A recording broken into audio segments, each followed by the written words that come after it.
You know, football is a complex sport. There's a lot of moving pieces. In order to execute a play, in order to rip off a big run, a lot of things have to happen. It's not just the talent of the running back, the coaching, the offensive line, the discipline, the work that you put in. There's a lot of things that are required in order to be successful at the game. But the game itself is very simple. It's a very simple game that 3-year-olds, doesn't change from you playing Pop Warner football, junior high, high school. You get bigger, you get faster, you're stronger. But the game itself is run, tackle, catch, discipline, hustle, play fast, have fun, play free. That's the game of ball. And sometimes this beautiful game that we love, that we watch, that we enjoy, gives us a gift. And it's a beautiful thing when we can come together as a people, as a draft community, as a fantasy community, as an NFL fandom community. It's a beautiful thing when we can come together and agree upon one universal truth. Something that we don't debate. There's no arguments. We're just like, yeah, that is, and we move on. And I think after 5 weeks of the 2024 college football season, we have that truth. We have that player, that situation, that talent that is so painstakingly obvious that we need not argue about him at all. Because as we progress to the 2025 NFL draft class, there's no doubt about it in my mind that the best skill position player in this 2025 NFL draft class, bar none, and the player, if we were going to do a rookie mock draft today, who should be viewed as the consensus 101 by me, you, and everybody else out there, his name is...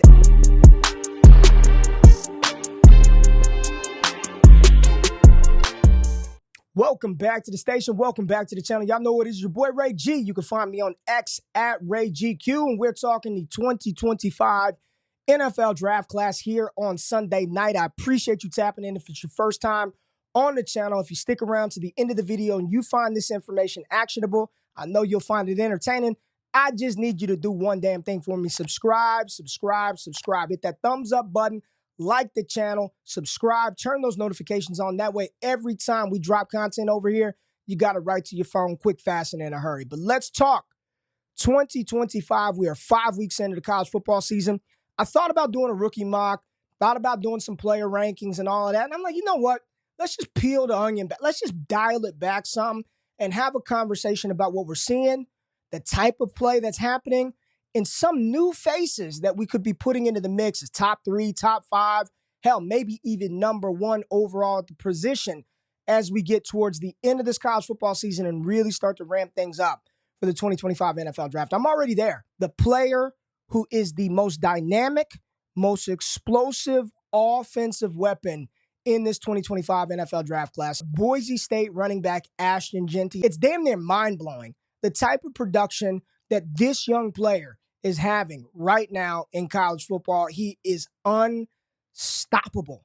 He does not have some powerful Georgia offensive line or some Alabama front. He's doing it at Boise State when everybody on the planet knows he's going to get the ball. Ashton Jeanty right now is dominating. But when we look at what he's done this season, this young man on 82 rush attempts, not 182, not 282, on 82 rush attempts, Ashton Jeanty has 845 yards, which leads the country, 13 touchdowns, 0 fumbles.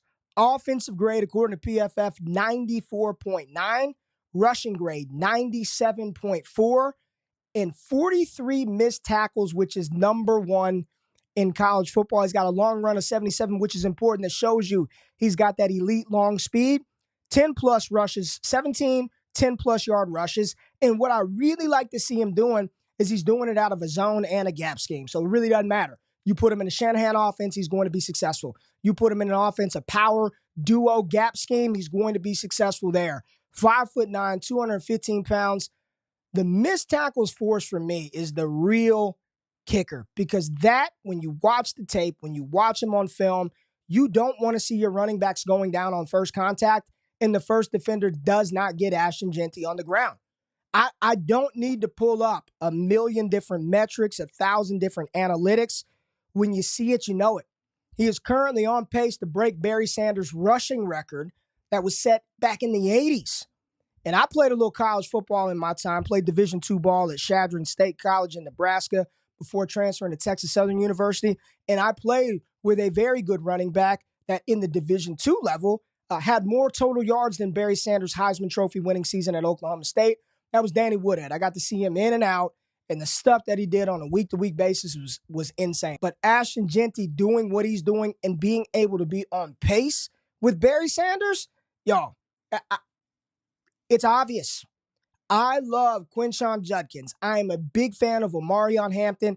I still like Ollie Gordon and think he's going to be fine in the NFL for what he will be asked to do. We see big running backs like Brian Robinson successful today, so I'm not worried about Ollie Gordon. I like Nicholas Singleton. There are a bunch of running backs in this draft class, but y'all, like Kendrick Lamar said, they not like us. Ain't nobody in this 2025 class like Ashton Jeanty. And if you look at the top running back from 2024, Jonathan Brooks, who should make his debut soon, there's no doubt this would have been the RB1 last year. Bar none, not even close. Jeanty right now, and I love Teteron McMillan. I think Luther Burden is a dog. There's a couple other players we're going to talk about today. But if I had to pick 101 today, right now, Ashton Jeanty would be the call. What he's doing in college football is insane. Appreciate it. And as long as he stays healthy, I don't see a world in which he's not the first running back off the board come April of 2025. Ashton Jeanty, his analytics, the tape, all that stuff matches. Let's put him at RB1 and let's move forward. We don't need to debate that at all. Absolute stud. But he ain't the only guy. He is not the only guy doing things that make you just say, how? How on earth is it possible? How does this player continue to do this? How does he have the stamina to compete at this level and be as good as he is? And y'all, we're seeing it. Chris Gamble, Charles Woodson. We've seen two-way players in college football get it done and get an opportunity to play a little bit both ways at the next level. I ain't finna say what he should do, what he shouldn't do, because Travis Hunter could do whatever he wants to do. He's one of the best cornerbacks in the country, and he's also one of the best wide receivers in the country. I talked about Travis Hunter a couple of months ago on the channel, talked about the routes, what he did his first year playing P5 wide receiver. There were some quotes, some sound bites. Amon-Ra St. Brown, Richard Sherman called his game bland. Called his game bland, but I'm telling you right now, if Travis Hunter decides to focus full-time at the wide receiver position, which part of me is like, nah, you ain't got to do that, Travis. Continue to let your light shine on both sides of the ball, and who am I to say that he can't do it at the next level? He would be one of the best wide receivers in this class. Coming in, I had him as wide receiver 3, and he's done nothing so far this short season to have me waver from that stance of him being a top 5 wide receiver in this class, even though he has not declared or have any indications of that's what he's going to do solely at the next level. Right now, what I love to look at is the receiving depths for Travis Hunter. Is he just getting manufactured touches? Is he the type of receiver that's just getting bubble screens and using his elite athleticism to out-yak collegiate defenders? Because I'm going to tell you right now, I learned a valuable lesson. Rondell Moore, Jalen Reagor, if that's what your calling card is in college, yak, I can out-juke and out-yak everybody, I'm out. Because I know for damn well certain you're not going to be able to do that at the next level. But look at Travis Hunter. He's got 11 targets, 20-plus yards, 10 targets between 10 and 19 yards, 27 targets between 0 and 9, and 6 of his targets come from behind the line of scrimmage. So he is being utilized in a much different fashion than just this gadget guy. 46 receptions on 54 targets, 547 yards, 6 touchdowns for Travis Hunter. And this would be more, but let's not forget that he also plays on the defensive side of the ball. Offensive grade, according to PFF, 84.6. His receiving grade, 85.3. He's incredible. He is an incredible talent. He's an incredible player. Travis Hunter, what is he going to declare as?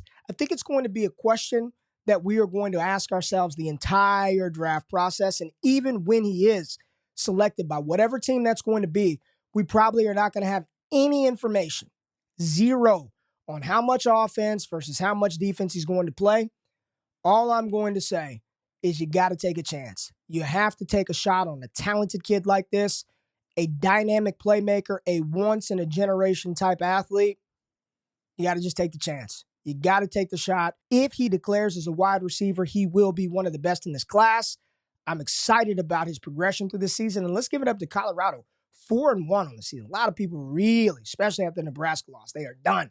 Deion can't coach, lost the locker room team in this. 4-1. Probably the most complete game I've seen Colorado play on both sides of the ball versus UCF. Travis Hunter didn't have 200 yards, didn't need to do that. Closing speed on the pick, 80-something yards through the air. Dynamic playmaker. Excited to continue to watch him and talk about him with y'all on the channel. But he was not the only wide receiver making noise. And y'all, I have been pumping this player up for months now. I hope you have taken notice of Ole Miss wide receiver Tre Harris. And my goodness, Tre Harris to start the season, he's literally on pace right now to break some pretty historic and pretty elite collegiate wide receiver records. Tre Harris is going nuts. Right now, I believe he leads college football in receiving. Right now, Tre Harris, 49 receptions for 804 yards. 49 receptions, 804 yards, 5 touchdowns, 90.8 offensive grade, 90.7 receiving grade, according to PFF. Listen, again, 6'3", 210 pounds. He's a senior. He's been around, so he should be good. But he, in 5 games for Tre Harris, has almost more yards than he's ever had in one individual season in his collegiate career. He is going off. He could do it from wherever as well. Let's just take a look at his receiving depth. I love looking at this. Where are the targets coming from? Behind the line of scrimmage for Tre Harris, he's 10 for 10. Short, 0 to 9 yards. 27 targets, 24 receptions, 219 yards. Medium range targets from 10 to 19 yards. Tre Harris has got 13 targets, 10 receptions, 282 yards, and 2 touchdowns. And on those 20-plus yard, those deep balls, we need those. If you trust the Trinity, you know that we need those air yards. Very important metric to scoring fantasy points at the next level. He's got 10 targets, 5 receptions, 237 yards, and 3 TDs on those. He's also pretty damn good after the catch. So in this game where we thought that these big outside alpha wide receivers were sort of dying off, Tre Harris is saying not so fast. Tre Harris, and actually this entire 2025 wide receiver class, is saying not so fast because we got a lot of 6-foot-plus big boy options on the outside. If you don't know the name, damn it, I'm telling you, you better get familiar with the game. Tre Harris is a stud. I don't have anybody ranked as of yet, but he's going to be a top 5 receiver. He's clocking like it. He's playing like it. The film, the analytics, they will all match up. Tre Harris, absolute stud. Now, I want to wind it back. Because I love talking about new names that may be unfamiliar to folks who are not as tapped into college right now. There's a lot of NFL stuff going on. I don't blame you. That's why you tapped into the channel. And if you're here, hit that thumbs up button, like, comment, subscribe. And if you want to be a part of our community where we have these conversations every single day, voice chat is the best damn community, I'm telling you, in fantasy football. Go to ddfantasyfootball.com. Check out the Trinity tool on the website. Get access to the Discord with the All Access Plus Discord Pass, only $14 a month.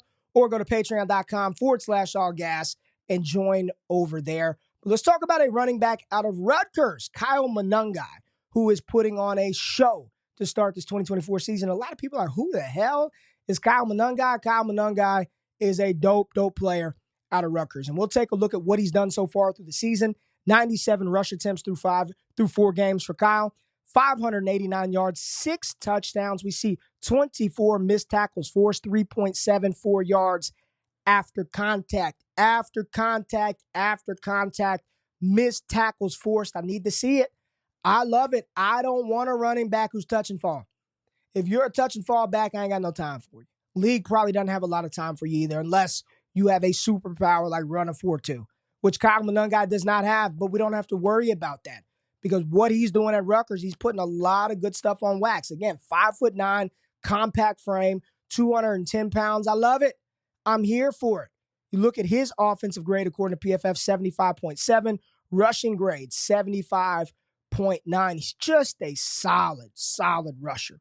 And when you're talking about this 2025 RB class, yes, the big names, we know who they are. Ashton Genty, Quinshawn Judkins, even Ollie Gordon and his underperforming ass. He's still one of the big names. Omarion Hampton, we know these names. Trey Henderson. It's the Monangais. It's the Woody Marks. It's the players who are going to be drafted later. Kyle Monangai's not going to be a first-round pick, not going to be a second-round pick. He's probably going to be a day 3 player. But these are players that we got to know. We got to have on our radar now going into the rookie draft process because he will get drafted. There will be some opportunity there for Kyle Monangai. And if he continues what has been a very strong season here in 2024, maybe get some earlier day 3 capital, maybe sneak into to day 2. Neither here nor there. Check him out. Name to know. Kyle Monangai out of Rutgers, incredible talent, playing really well, needs to be in that consideration for one of the best running backs in the country here in 2024. Ollie Gordon II, running back who ran for damn near 2,000 yards last year at Oklahoma State. And those Cowboys playing around right now in college football. And Ollie Gordon has been downright pedestrian. You look after week 1 where he had 27 damn carries for 104, 17 for 49, 17 for 41, 11 for 42, 15 for 76. He actually looked pretty good this week out of nowhere. 23 missed tackles forced. This team is bad. I'm just going to tell you right now. Outside of Presley, Gordon, and sometimes Rashad Owens, this team is not very good. Ollie Gordon hasn't been very good this season. Alan Bowman hasn't played well this season. It's just not a good year for Oklahoma State, and you're seeing that. Ollie Gordon is trying his best, and it's not working out for much. We'll see how this season progresses for him. He is no longer old GQ's RB1. I can't do it. There is a universal truth. We talked about it. Ashton Jeanty is RB1. Move on. Next up, we're talking RB2, RB3. Get down the line. Ollie Gordon will still be in the mix. I still am a sucker for a 6'2", 225-pound running back. A lot of people didn't like Brian Robinson. And today, when you need him, when the scat back is out, when you got a young rookie quarterback, we need somebody we could turn around and hand a pill to 20 times a game. And if you ain't 210, 215 pounds, it ain't happening. So Ollie Gordon will have a place in the NFL. He will have a place for us in rookie drafts, but he does not have a place at the top of the RB rankings anymore. Love you, OG2, but you got to go. AJ is the dog. Ashton Jeanty, RB1, top of the class, best skill position player, in my opinion, in this class. Now, let's talk about the quarterback position because that is the position that really sets the barometer, the foundation for the strength of a draft class. It's the QBs. Whether it's fantasy football, NFL, the quarterback position really sort of sets that framework for the strength of an NFL draft class. And coming into the 2024 college football season, there was a lot of ambiguity about who the top signal caller would be, could be, or should be. Going in, most people thought universally it was Carson Beck out of Georgia, Quinn Ewers out of Texas. Both of those players. Quinn injury, we're seeing what Arch Manning is doing. Carson Beck, we will talk about that performance against Jalen Milroe Saturday night. But for most, it was Carson Beck as the top dog coming in. And we sit back today, if I just had to kind of rank or put in a cluster who the most prepared or competent looking quarterbacks so far this college football season as we transfer and translate them to the NFL and try to project them for success at the next level, I've got a big 3. You may not agree, but I've got a big 3. The big 3 for me right now at this moment of time, Shedeur Sanders, Quinn Ewers, and Cam Ward as the big 3. Quinn Ewers, the experience. All 3 of those quarterbacks, Cam Ward, Shedeur Sanders, and Quinn Ewers, tons of starts. Collegiate starts matter. That experience, seeing things, they all matter. I think those are the big 3 as far as when you're predicting and trying to project NFL draft capital. I feel very confident that both Quinn Ewers, Cam Ward, and Shedeur Sanders are going to be first-round picks. And probably, if I had to really push it, I'd say they're like top 15 picks right now at the quarterback position. I think one of the biggest wild cards, pieces of clay that the right offensive coordinator, if he gets this player, can mold into something really good would be Jalen Milroe. And we saw that head-to-head against Carson Beck at home. Milroe was a little rocky last year. There were moments where he made big-time throws at Alabama last year, and there were some where you're like, I don't know if he's even going to be the guy in 2024. And we saw the final season under Nick Saban, they tried Tyler Bachner out of Notre Dame, Ty Simpson. They tried to replace Jalen Milroe. And when shit hit the fan, they said, look, he is the best option. Let's build with him and grow with him. Smart move. Bring in Kalen DeBoer from Washington, who had who? Number 9 overall pick in the 2024 NFL Draft, Michael Penix. And we see how good Michael Penix was with Kalen DeBoer in that final season. Maybe he can work that similar type of magic right now with Jalen Milroe because the speed is blinding. He is a dynamic rusher. There's no doubt about it. He is a 4-3 type player. Very fast. His deep ball passing is quite good, and it was good last year. It was the short and intermediate game where we really wanted to see Milroe take a step forward. And in his head-to-head battle with Carson Beck, especially that first half, he showed it all. There wasn't a throw he didn't make. The confidence was there. You could see he was in a groove. And when he took off the run, it was dynamic. It was explosive. That's what you want to see. That's what you want to see out of a player like Jalen Milroe. Now listen, you got to be able to throw the ball over the middle of the field. When I'm watching these QBs, if you can't throw that thing over the middle of the field, I got problems. Because at the next level, they will force you to do that. And if you're hesitating and you can't throw over the middle of the field, we see what's happened to Bryce Young. I am very, very hesitant on that type of player. But Jalen Milroe, so far through the season, 72% completion percentage, 964 yards, 10 touchdowns to 1 pick, 87.1 offensive grade, and a 90.4 passing grade. His big-time throw percentage, according to PFF, 8.3 across the board this season, and that really includes a very nasty Week 2 game versus UCF where he didn't play very well. At 6'2", 225 pounds, Milroe is rocked up and is athletic as hell. His completion percentage to start his Alabama career, 42%. It improved to 58%. Last year, 65%. And this year, 72%. And that's what I want to see. I don't need you to be Peyton Manning as a 17, 18-year-old. I don't need you to be damn Peyton Manning in your second, third season. But what I want to see is a progression that you're able to hit your wide receivers and can complete the ball.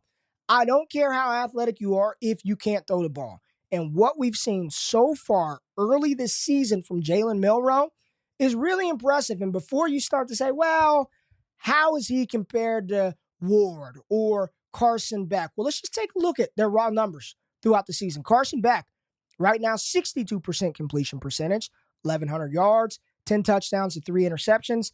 Big-time throw percentage from Carson Beck, 3.5, opposed to that 8.3 from Jalen Milroe. And a lot of people are going to say, well, Ray, he doesn't have Ryan Williams, and he doesn't have the weapons that Shedeur has. I'm going to tell y'all right now.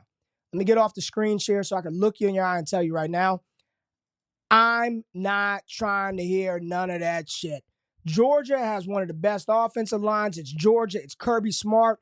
I don't want to hear you complaining about Carson Beck's weapons versus what Sanders has to deal with week in and week out for the past 2 years at Colorado up front. I don't care how damn good LaJohntay Wester and Will Howard are on the outside. If you've got no time to throw, I don't care who you are, you're not going to make it happen. So spare me the Carson Beck excuse making.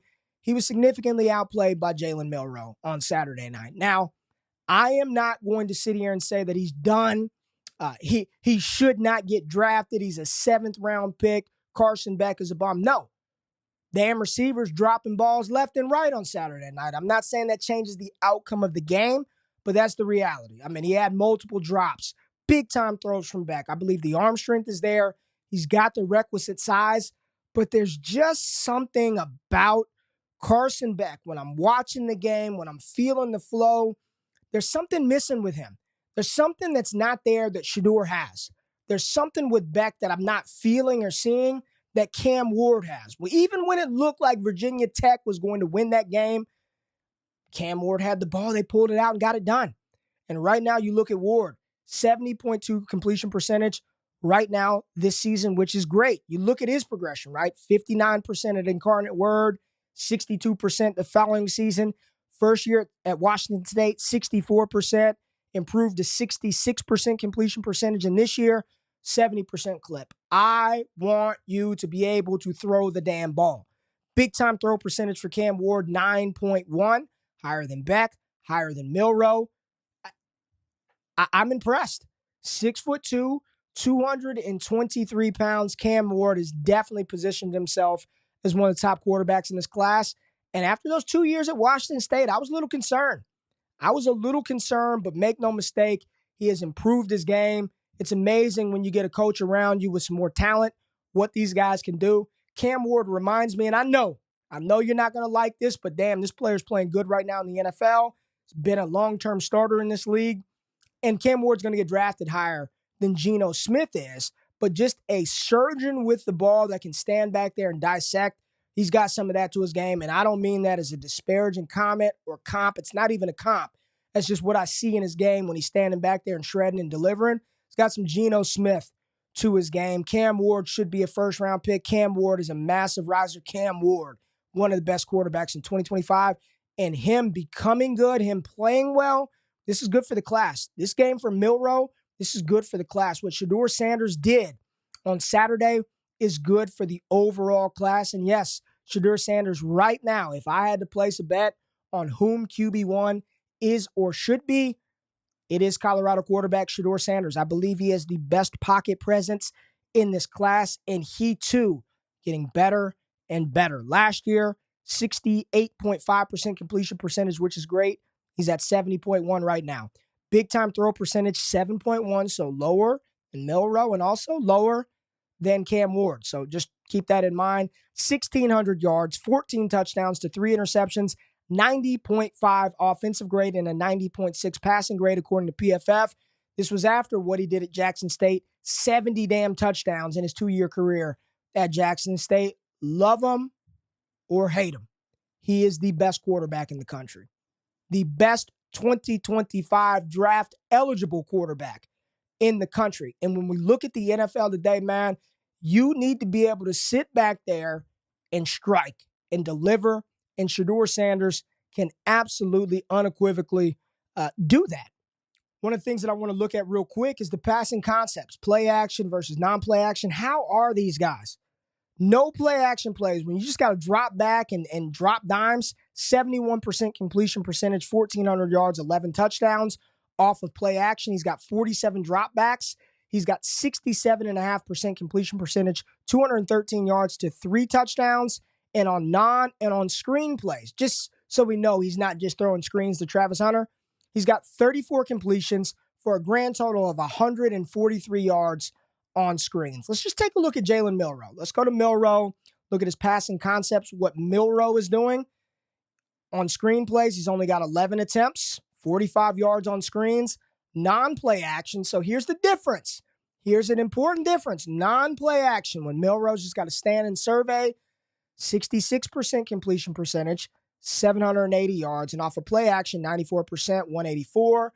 And let's just take a look at where Cam Ward is compared to Shedeur and Jalen Milroe.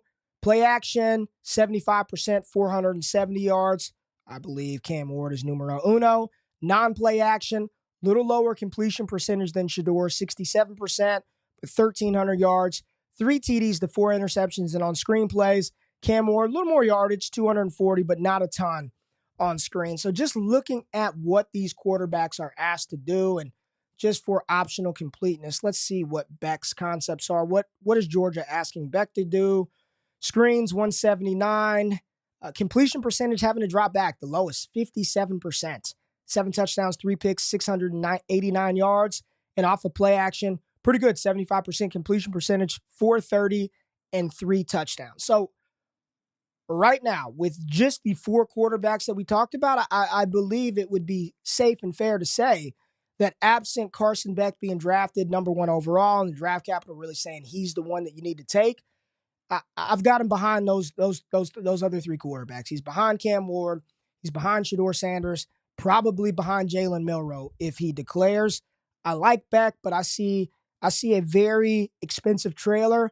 I really am not right now through 5 games seeing the type of player that I can consider a truck, a floor raiser that's going to elevate everybody around him. That's what I'm seeing with Ward. That's what I see with Sanders. And that right now is what I'm seeing from Jalen Milroe. So when we look at this 25 class coming out of the first sort of month and a little piece of the 2024 college football season, Ashton Jeanty, stud star. Travis Hunter, stud star. Tre Harris, absolute monster. In this quarterback class that so many people shit on from top to bottom, left and right, is quietly starting to take shape. And I didn't even talk about Garrett Nussmeier, Miller Moss, some players that I really hope come back for another season that are equally as impressive. I appreciate y'all tapping in this channel. I appreciate y'all coming here for the best rookie content, talking ball, talking football, how these things might translate at the next level and play out for us for fantasy football. I asked you if you stuck around to the end of the video and you found the information actionable and or entertaining, subscribe to the channel for you, boy. Help me grow, help this channel grow, help this community grow. Get involved with our community. Patreon.com/allgas or go to ddfantasyfootball.com. Sign up. Use the Trinity tool. Everybody I talked about on that usage video, Amari Cooper, George Pickens, all of them dudes, all of them perform. Got to trust that Trinity. Go try that out right now. Appreciate y'all. We'll do it again next week.